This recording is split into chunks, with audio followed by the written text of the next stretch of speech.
Бауыржан Руслан ағамыз. Қанат Ислам, таныстырудың өз артықшы.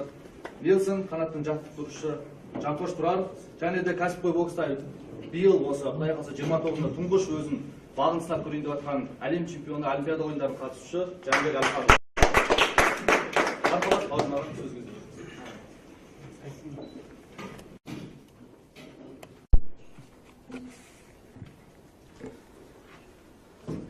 Сәлем бердік енді. Құрметті енді осы пресс-конференцияға қатысушылар. Біріншіден енді мына көптен күткен бүкіл енді қазақстандықтар сұрап жүрген қашан осы қанат бауырымыздың жарысын Қазақстанда көреміз деген. Соны Құдай қаласа өткіземіз деп біраз жыл болды осы күтіп қалдық. Енді қанат бауырымыз осы топ мықты боксерлардың арасына кіріп Америкада жүріп осы Нельсон Робесон несімен промоутерлығымен осы кісілердің компаниясы, промоутерский компаниясы қанатты бүгін осындай деңгейге жеткізіп отыр. Енді қанат өздеріңіз білесіздер, WBA-да 4-ші болып тұр қазір әлемде. Қашан болса да әлем чемпион атағына шығуға болатын рейтингісі бар. Бірақ өздеріңіз білесіздер, профессиональный бокста өте қиын ең мықтылармен шығуға. Өйткені қанат бауырымыз енді әлемде де аты бар, өзін көрсеткен мықты боксер. Кім көрінген онымен қанатпен кездесуге келісе бермейді. Бірақ осы мына жарысындегі осы пресс-конференцияға қатысушылар. Біріншіден енді мына көптен күткен бүкіл енді қазақстандықтар сұрап жүрген қашан осы қанат бауырымыздың жарысын Қазақстанда көреміз деген. Соны Құдай қаласа өткіземіз деп біраз жыл болды осы күтіп қалдық. Енді қанат бауырымыз осы топ мықты боксерлардың арасына кіріп Америкада жүріп осы Нельсон Робесон несімен промоутерлығымен осы кісілердің компаниясы, промоутерский компаниясы қанатты бүгін осындай деңгейге жеткізіп отыр. Енді қанат өздеріңіз білесіздер, WBA-да 4-ші болып тұр қазір әлемде. Қашан болса да әлем чемпион атағына шығуға болатын рейтингісі бар. Бірақ өздеріңіз білесіздер, профессиональный бокста өте қиын ең мықтылармен шығуға.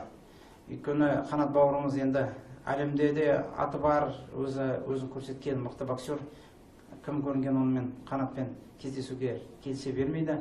Бірақ осы мына жарыста Құдай қаласа түсіп қанат чемпион болып жататын болса, Патрик Алатейдің, онда қанат бауырымыз әлемдік бұл рейтингта 2-ші болады. Алдындағы жаңағы чемпиондар қанатпен кездесуі енді міндетті түрде болу керек болады. Сондықтан біз осы әлем чемпионына версияға шығардың алдында қанат бауырымыздың бойы осы Қазақстанда өтсе деп Нельсон досымызға сұрап, бұл кісі жаңағы компаниялармен келісіп, қанатқа қазір өзінің осы WBA-дағы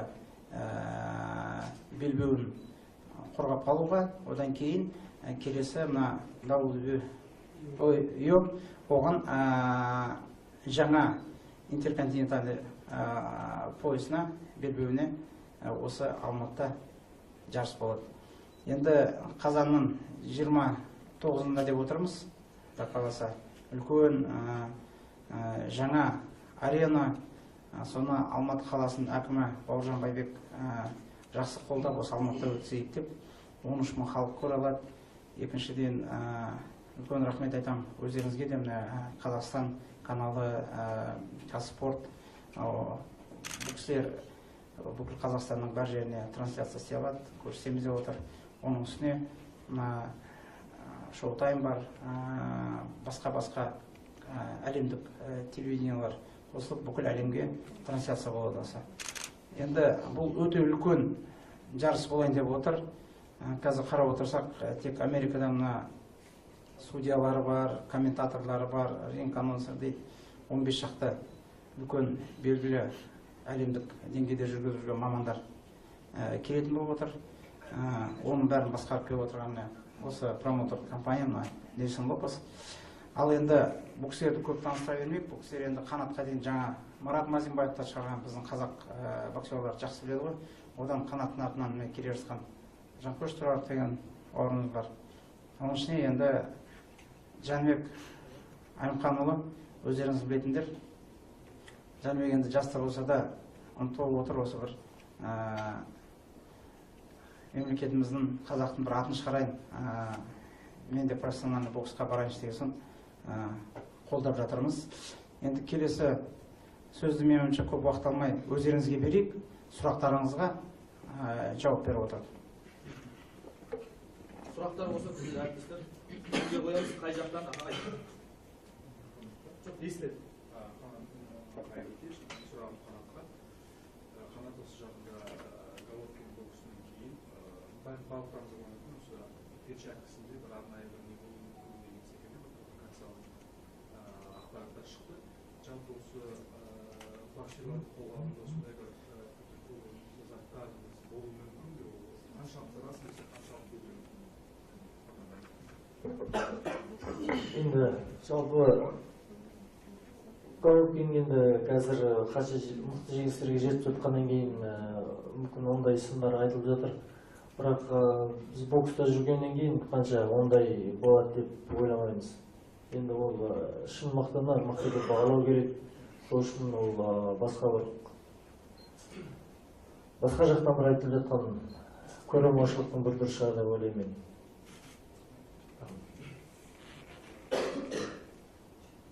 Мүмкін болса әріптестер осы алдағы жекпе-жекке 29-ына өтеді. Соған байланысты жүрсек, жеке сұрақтар. Мен сұрағым Қанат мырзаға, жалпы осы алдағы жекпе-жектегі қарсыласыңыздың әлеуеті туралы толығымен айтып өтесіз бе? Және осы кешті ұйымдастыруда қандай ұлттық ерекшеліктер болады? Рахмет. Біріншіден осы тұңғыш рет өз елімде мен жекпе-жегім болатынына өте қуаныштымын. Үш үлкен компания жекелей спонсор болып қолдау көрсетіп отыр, көріп бұл мен үшін үлкен қуаныш, үлкен көмек, үлкен бір спорттағы үлкен бір абырой деп есептеймін. Және осы үлкен бір жауапкершілік тұр менің алдымда, өйткені бұл қарсыласта көріп отырсыздар, оның рекорды 33 жекпе-жек өткізген, 28 нокаут, 36. Сондай дәрежесі шын айтқанда жоғарды, менен де жоғары. Сол үшін маған үлкен бір мықты бір қарсылас деп ойлаймын. Қатты бір үлкен дайындықпен, үлкен бір жауапкершілікпен бару керек. Сол үшін сенемін қазақстандықтарға өзім бір жақсы бір жеңіс сыйлайтыныма сенімдімін. Дайындық барлығы, Америкада менің командам барлығы келді. Осы жігіттермен бірге бір жақсы дайындалып, біздің қазақ елінің абыройын тағы бір асқақтатамыз деп ойлаймын. Сол үшін сенімді түрде де дайындалып жатырмыз. Дайындық осы Қазақстанда өтеді? Иә, дайындық қазір осы біздің спорт базада өтіп жатыр. Айба спорт академиясында. Қанаттың есіне мен қосып айтып берейін, жаңа сіз сұрап жатқан сопернигі туралы Патрик Алатайдың. Ол қанаттан сонша мықты болып жатқандығынан емес, бұл жерде ол кісі басқа версияда WBA-де қазіргі қанат төбелесіне шығайын деп жатқан. Сол рейтингінде ол алдыда тұрды. Қанат ол версияда жоқ. Иә, басқа. Қанат қазір өзінікін сақтап қалады да, жеңсе. Содан кейін мына екінші бұл да атақты жақсы версия ғой, WBA. Сол жерде қанат топқа сразу кіреді. Ертең екеуінің қайсында болса да, әлем чемпионына қайсында бірінші мүмкіндік болады, сонда шыға алады, егер де жеңіп жатса. мынаның рейтингісі жоғары, сол арқылы Қанат кездесіп жеңсе осындайға жетеді. Сол үшін болыстан. Спарринг қарсыластар туралы сұраған болмайды ма? Жаттығу кезінде. Спарринг қарсылас міне Айдос деген ініміз отыр, және Жәнібек бар, Жанқош бар. Одан кейін Қазақстанда бізде тағы мықты осы әуесқой бокста жүрген жігіттер бар, солардың бәрін көмекке шақырамыз деп отырмыз.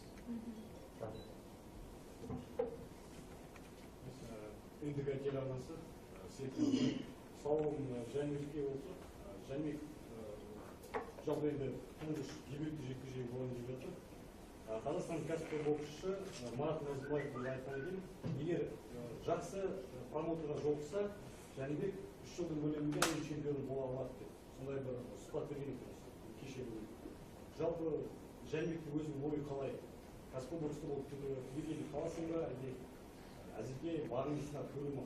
Кейіннен ары қарай әуесқой бокста Токиодан көре аламыз ба? Осы жағын анықтап жауап берсін. Енді ол жағы жалпы кәсіпқой боксқа ауысып жатырмын. Жаңағы бірінші жекпе-жек, осы бірінші жекпе-жекті көріп, содан кейін белгілі бір қазір осы Нельсон ағамыздың өзінің клубы, жеке клубы бар екен. Сол жаққа жаңағы үлкен ұсыныс беріп отыр.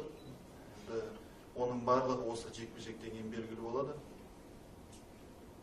Жалпы енді өзім кәсіпқой боксқа ауыстым деп ойлаймын. Мен қосымша айтып кетейін жаңа сұрағыңызға. Жәнібектің қазір ол проблема қазір любительский бокста көп жоқ қой, екі жаққа да шыға беруге болады негізі. Енді өзі қазір сөйтіп шешім қабылдап жатқандықтан бұл жерде Жәнібектің жаңағы 3 жылда деп айтып жатсыздар ғой. Ол Жәнібекте мүмкіндігі бар жігіттерге ол 1 жылда да шығуға болады оған. Өйткені бірінші бойын өзін қарап отырсыздар ма, уже 50 кездесу өткізген, 49 кездесу өткізген оның сопернигі. Бұрын Гена Головкинмен соперник болған жігіт. Өте тәжірибелі 49-ден почти 50 бой өткізген азаматпен Жәнібек бірінші бойы. Оны әрине біз емес, оны мамандар осындай шешімге келіп отыр. Өйткені мен ойлаймын, профессиональный бокс пен любительдің бәрібір айырмашылығы бар ғой. Бірақ Жәнібектің ерекшелігі, ол бір мыналар айтып отыр, ол дайын профессионал деп осы кісілердің ұсынысы бойынша шығып отыр осындай. Жалпы сұрақ жалғастырсын. Жәнібек жалпы көңіл-күйің қалай енді? Кәсіпқой мен әуесқойдың арасында өзгеріс бола ма? Ауысқан сәтте ауысымау деген жауапкершіліктің салмағы артқаны ма қалай? Енді кәсіпқой бокс пен әуесқой бокстың айырмашылығы көп. Жалпы өзімнің жеке бапкерім жаңағы кішкентай кезімнен дайындап келе жатыр. Енді сол кісілердің жаңағы Мұрат Сиқымбаев, сол кісінің жаңағы бокс жаңағы өзінің ерекше бір кәсіпқой боксқа келеді. Сондықтан да осылай жаңағы рейтингісі жоғары бір қарсыластанда отырмыз. Енді өзіміздің елде өтіп жатқаннан кейін міне Қанат ағамыздың жаңағы главный ой дейді ғой. Соған енді өзіміздің елімізде жаңа аренада өтіп жатқаннан кейін өте жаңағы бір қобалжулы күйдемін. Енді өзіміздің бар өнерімізді осы кәсіпқой бокста көрсетемін деп ойлаймын.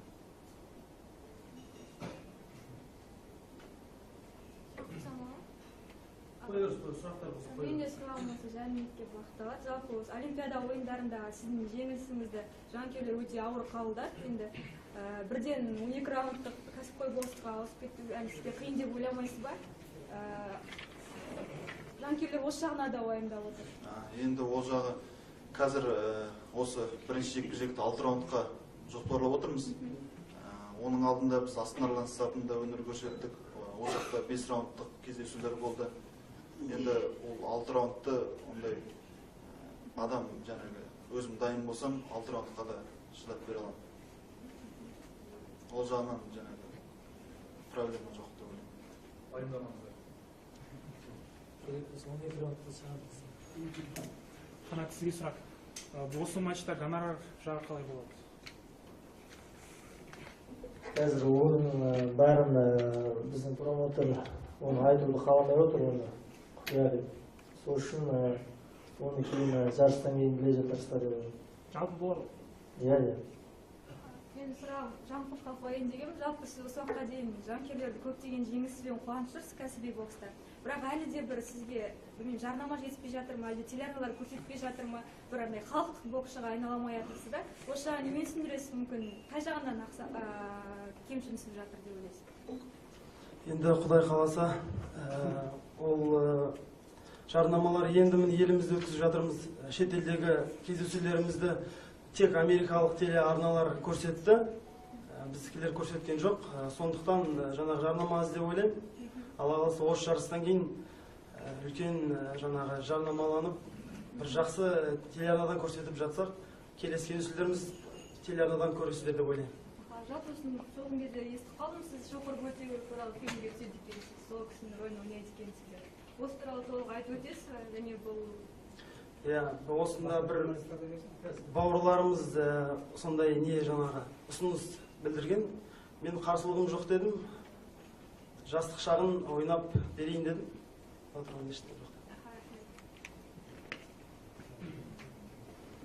Әріптестер, сұрақ болса, батырлар, кезінде сұрақ. Сұрағым Жәнібек Әлімханұлына, кәсіпқой боксқа өтіңізбен Енді әуесқой бокста 4 жыл болыпты әлемдік деңгейде үлкен байрақты бәсекелерге қатысып жатырмын. Енді шыны керек, енді әлемдік деңгейдегі жарыстарда әділдік аз деп ойлаймын. Сол себепті кәсіпқой боксқа ауысып жатырмыз.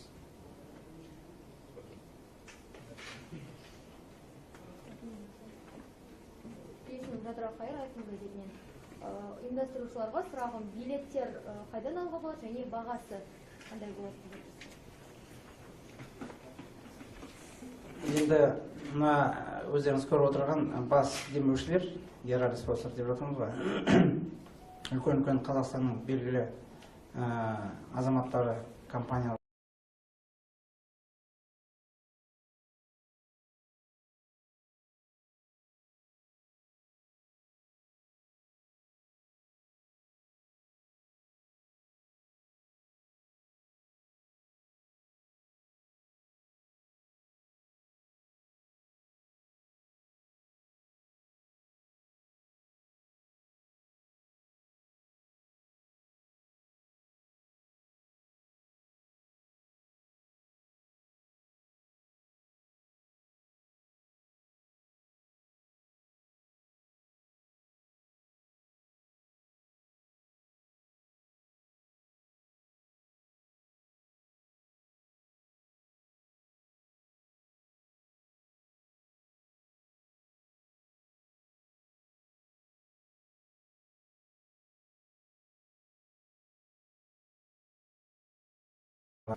Our next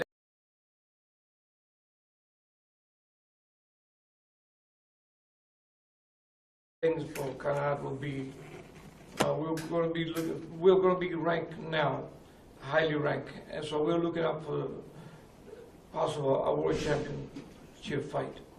Who is going to be next, we don't know yet, but we are steadily going over to the rankings. To get there is the most important. And how did you find this radar, Patrick Olate? Excuse me? How did you find Patrick Olate and how the contract is? Latte? Yeah. Well, Latte was appointed by the WBA because he's ranked in the WBA 14. So I cannot appoint a fighter for Kanat. At that time, it's got to be someone by the WBA. The WBA thinks that this is the preferred opponent for Kanat. Аудару керек ау деймін әріптестер, аударып жүрсін. Өзің аударсын.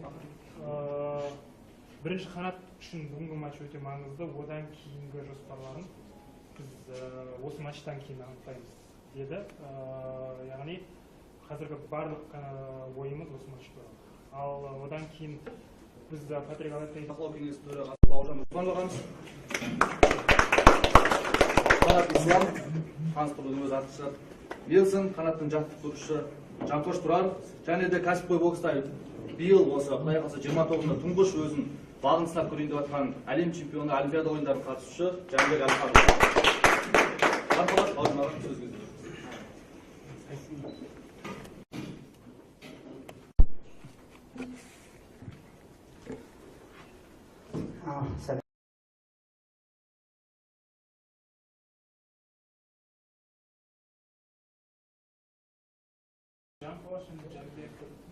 Yes, I trained John Kosh and I trained Janibek. And what do I think about the Kazakhstan fighter? I think they are great, dedicated, and disciplined fighters. And that's why I'm here. I've been with Mr. Baujan Osmanov for the last 15 years. We worked with Maraz Masanbaya. We made him world champion. And no doubt in my mind, the Kana will be world champion and the rest of the fighters we're working with. Барлығын жаттықтырам, кейде осы матчтарға дайындайды, Жәнібекті де, Жанкошты да, және Қанатты да. Біз Қазақстанмен және осы Бауыржан Мұстафановмен 15 жылдан бері жұмыс істеп келе жатырмыз. Және Марат Мадин айтқан бастаған болатын. Сондықтан қазақ боксшыларының негізгі ерекшелігі жаңағы дисциплинамызға өте қатты және бүкіл жаттығуларды ұмытты. Менің мақсатым Қазақстанда Мен сұрағым Қанат Исламға. Қанат, сіз Рио Олимпиадасынан бұрын қазақ боксшыларына дайындадыңыз. Сіз дайындаған жоқсыз, бір көмегіңіз тидіңіз, арнайы жаттығу жұмыстарын бірге жасадыңыз. Жалпы сол үшін де сіздің осы бір азаматтық үшін де мен өз атымнан жеке рахмет айтқым келеді. Осы бір қадамыңызға сіздің дұрыс жетістік көрсеткеніңізге сол кезде қазақ жұрты риза болды. Тек қана емес осы байрақты бәсекеде Қазақстан боксшыларының байрақты бәсекесінде қолдау көрсеткеніңіз үшін үлкен рахмет. Менің сұрағым мынандай, жалпы осы Рио Олимпиадасында қазақ боксшылар нәтижесінде болды. Сізіңше қандай проблемалар болды, қандай мәселелер болды? Біз негізінде бір алтын және бір алтын, бір екі күміс, қола медалдар алдық қой. Жалпы бүкіл қазақ боксшылар нәтижесінде Даниярдың жеңісімен біраз болғандай болды. Бірақ та біз қазақ біраз Әлібектің, Жәнібекте біраз боксшылардың аяқ асты түсініксіз жағдайда жеңіліске ұшырауы, немесе көзі бадырайтып қойып білегінің жеңілісі біраз бізге қазақ жанкүйерлерінің кішкене кризис дағдарысқа ұшыратты. Жалпы осы әуесқой бокста осындай проблемалар жайында және қазақ боксшыларының жетістігі нәтижесі жайында. Рахмет. Жалпы біздің қазақстандықтар шын айтқанда барлығы боксты жақсы түсінеді, боксты қарай алады.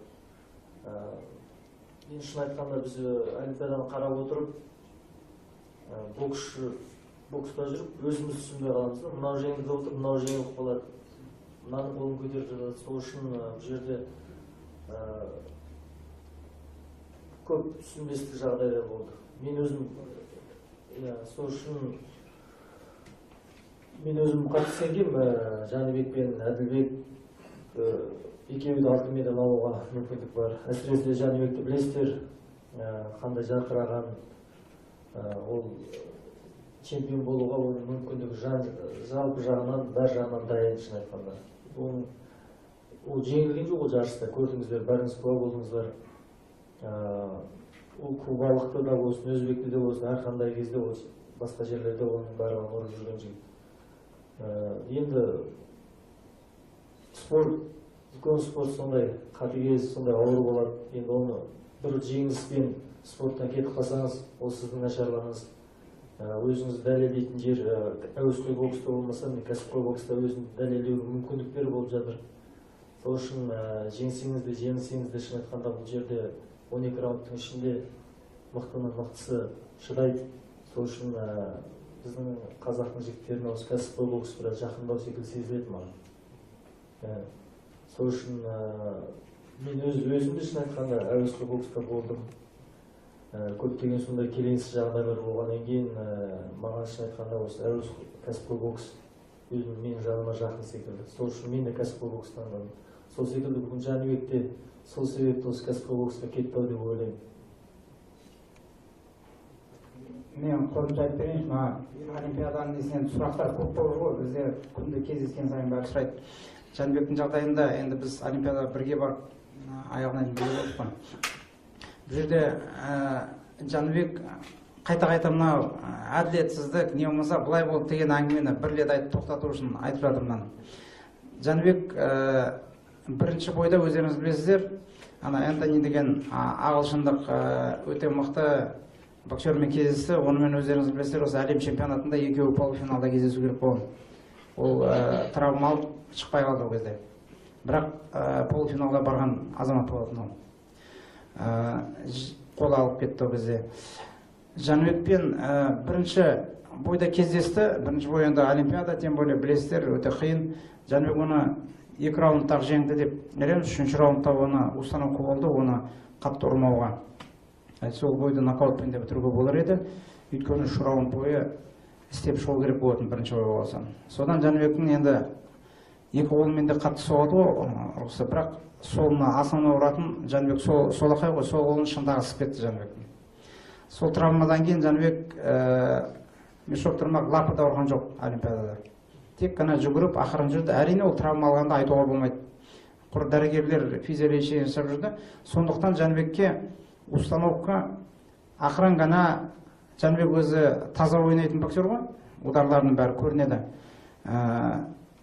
Сол очкомен ғана алуға полуфиналға дейін. Өйткені полуфиналда ол жаңа кубинспен кездесу керек болатын, финалда біздің ойымызша сол өзбек жаңағы азаматымен кездесу керек болатын боксермен. Осы 2 бойда Жәнібек енді бәрі күшін салып, травмасына қарамай максимально нокаутпен или нокдаунмен жеңу керек деген установка болған. Өзіңіз көргендей алжирлықты очкомен ойнады, таза Жәнібекке берді. Азербайжандық енді боксерға келген кезде оны жақсы біледі. Жәнібек оны кезінде нокаутпен немен япамен жеңген оны. Ол тұрмақ не біздің ішімізде, по-моему, сен Айдос сен де оны жеңдің, иә? Облыста бізде 2-ші номер болып жүрді, бізде Айдос Жәнібектен кейін осы. Айдос та оны бәрі жеңіп жүрген балалар ғой біздегі. Кім кездесті, бәрі жеңіп жүрген. Оған ешқандай проблема болып, оны ешкім ойлағанда жоқ болатын. Ал енді кубинс, біздің ойымыз кубинспен полуфинал, содан кейін өзбекпен финалда болатын. Жәнібек оларды бәрін жеңіп жүрген. Кубинсті спаррингта да, жарыста да 3 номермен Жәнібек жеңіп жүрген. Аяғы да, қолда Жәнібек бәрі жағынан показатель одан бір бас жоғары болып тұрған. Оны бәрі біліп, бірінші күнгі бойдан кейін кубинстардың командасы бәрі осы салмақта Жәнібек алады ғой деп отырған. Хуго Баркет та, алдында да бәрінің өзі ойлар солай болған. 2 бойын көргеннен кейін. Ал енді көп ойлайды, Жәнібектің бойына әбден Жәнібек агрессивно қатты соғып ойнайды ғой. Бәрі жанкүйерлер соны күттіңіздер. Бірақ қол анандай болғандықтан ол қол ашын десе, әрине шығаса бірінші раундтан оны ұрып жоғуға ұмтылар еді Жәнібек. Оған мүмкіндігі де бар еді. Жәнібек оны білмей қалды. 3-ші раундта ғана білді. Ана жаққа беріп жатқан. Ол жерде табло шығып отырмайды ғой, телевизордағы сияқты. Сондықтан 3-ші раундта ғана біліп, 2 жақтан жаққа берген соң Жәнібек 3-ші раундта ғана істеді. Уже қолын аямай. Бірақ ол жерде өздеріңіз көрдіңіздер, ана жаққа шешілді. Енді бұл не мен айтатыным Қазақстан боксшыларға, жанкүйерлерге де. Ол айта берсек, ана кезде былай болды, мына кезде былай деп айта береміз. Алдындағы Мирда да солай болды. Мирда да Жәнібек четвертьфиналда ирландыққа беріп қойды мысалы. Бұл жерде де егерде ойлайды, Жәнібек нақ формада. Әрине боксер болған травмалар көп. Бұл жерде де ол Спартакиадада май айында шықты, биыл. Спартакиадада полуфиналда қолын сындырып алған Жәнібек финалда бір қолмен ойнады. Мысалы ойлаймын, бұл тренерлардың қатесі Жәнібектің де. Финалда шықпау керек еді. Өзіміздегі жай Спартакиада. Одан кейін 1,5 айдан кейін Азияға барды. Азияға барған кезде бармай қойса 1 айдан кейін Мир. Азияға бармасаң Мирға қатыстырмайды. Сондықтан ол дайын болмаса да 1,5 ай ғана болған қолын травмасымен ол формаға кірген жоқ, Азияға барды. Азияда жаңағы өзбекке әрине ол жеңілді. и то 2-1 ол спорный.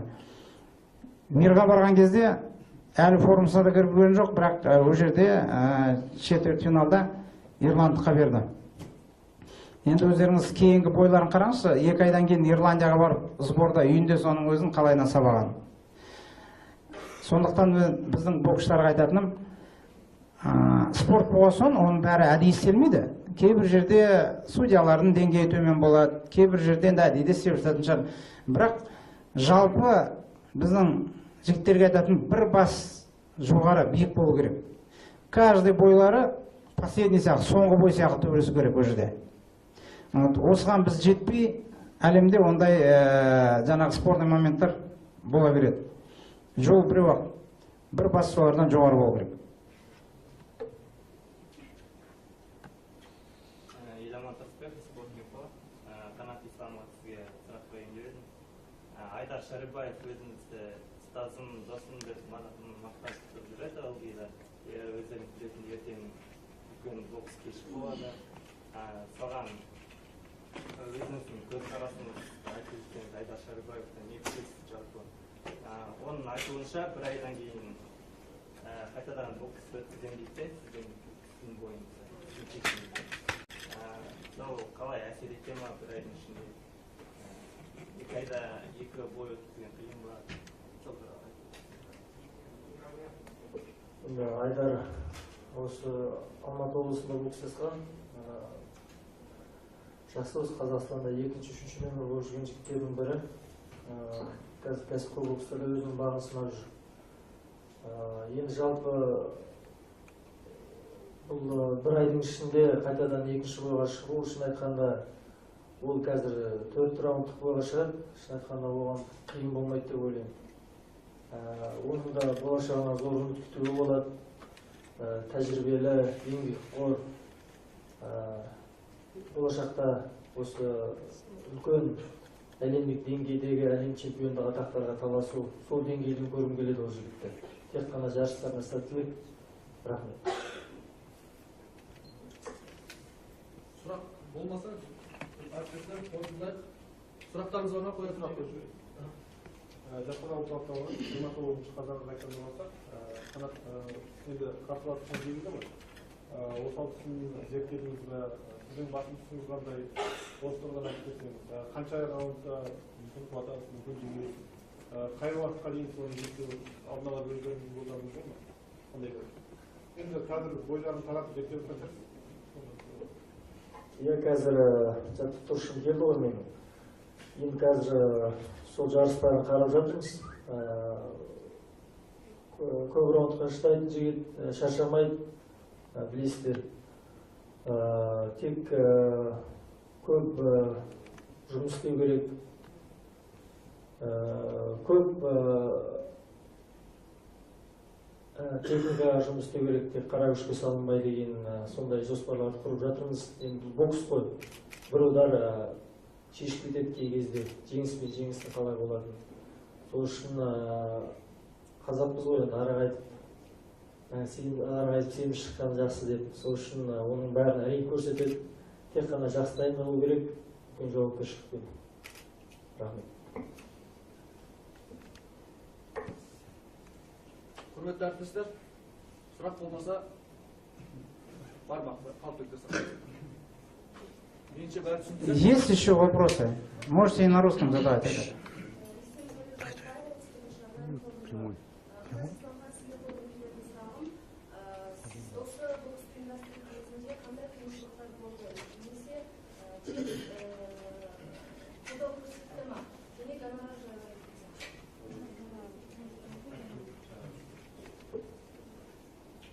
Шын айтқанда, бәрі ең маңызды жұмыс бұл жерде осы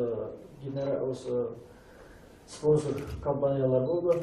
Біріншіден сол кісілер ең басты жұмыс, Бауыржан ағамыз сол кісілердің барлығын шақырып, сол кісілердің басын ұйымдастырып, бір ауыз сөзге келіп, осы жарысты ұйымдастырған барлығы осы кісінің арқасы. Осы кісі Бауыржан ағамызға көптеген алғысымызды айтамыз бұл жерде. Осы компаниялардың барлығын шақырып әкеп бізге осындай қолдау көрсетуге. Енді одан ары қалған жұмыстардың барлығын осы Жесу корпорациясының жұмысшылары, сол ұжым барлығын өз қолына алып, ары қарай жұмыс істеп жатыр. Бізге бұл жерде тек қана қиындық, ешқандай не жоқ, тек қана дайындалып, жақсы бокс көрсету бұл жерде. Қосымша айтып кету керек, 7-8 пар болады, соның ішіндегі мықты міне біздің өсіп келе жатқан жұлдыздар бар.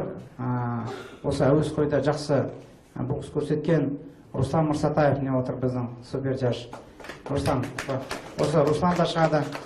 Екінші Айдос міне отыр бізде, Ербосынова. Бұл жігіттердің бәрі жойқын осындай ударларымен талай соперниктарын жеңген. Әлемде бұны жігіттерді жақсы біледі. Руслан мысалы Олимпиадаға қатысқан. Осындай біздің Али Ахметов жас жігіт. Осылардың бәрі осы жарыста болады. Сондықтан мен ойлаймын, Қанат бауырымыздың артынан келе жатқан әнілері сондай деңгей Қанат сияқты жақсы жұлдыздар болып жанады. Жақсы әдемі бокс көрсетеді. Ол бокс, мен ойлаймын, бұл Қазақстан мектебі боксын көрсетеді. Екіншіден мына спонсорларға, жігіттерге қосылып жатқандарға үлкен рахмет. Жаңа сұрақ сұрап жатыр, Қанатқа қиындық туды ма деп. Наоборот, өте көп адамдар, үлкен компаниялар спонсор болайық деп, соның ішінен реттеп алдық. Қалғандарына келесі жолы боларсыздар деп келіп жатыр. Оның бәрі, мен ойлаймын, үлкен инвестиция бұл. Жай бір шоу емес, үлкен инвестиция Қазақстан спортына, мемлекетке. Өйткені осы Қазақстан боксы арқылы да бүкіл әлем біздің жігіттерді, ұлтымызды, біздің бокс школасын бәрін көреді деп. Сондықтан оларға да үлкен рахмет. Ал рахмет сіздерге онда. Осымен аяқтайық. Келесі әлі тағы да жақындаған кездерінде болады тағы. Бұл тәртіпкерлер мына жақта қолғаптарын алсаңыздар, Қанат қолын қойып береді. Содан кейін коридорда көшет сіздер үшін. Кетіп қалмаңыздар.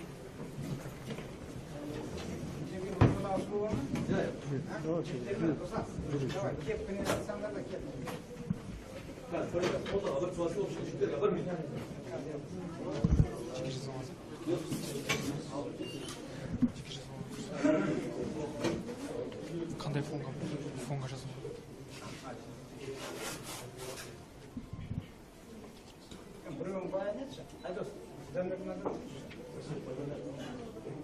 Очередь болды.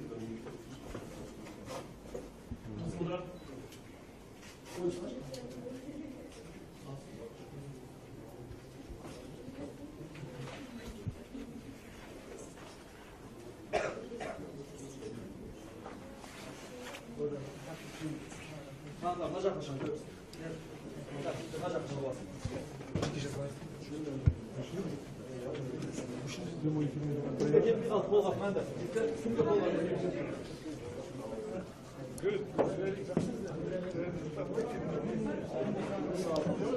Кімге қолғап жетпеді? Руслан, бері алып келесіз? Менде свет жоқ қой, мына свет бар ғой. Ана камералар болады шығар. Өшір салыңыз уже. Мына біздікі ма?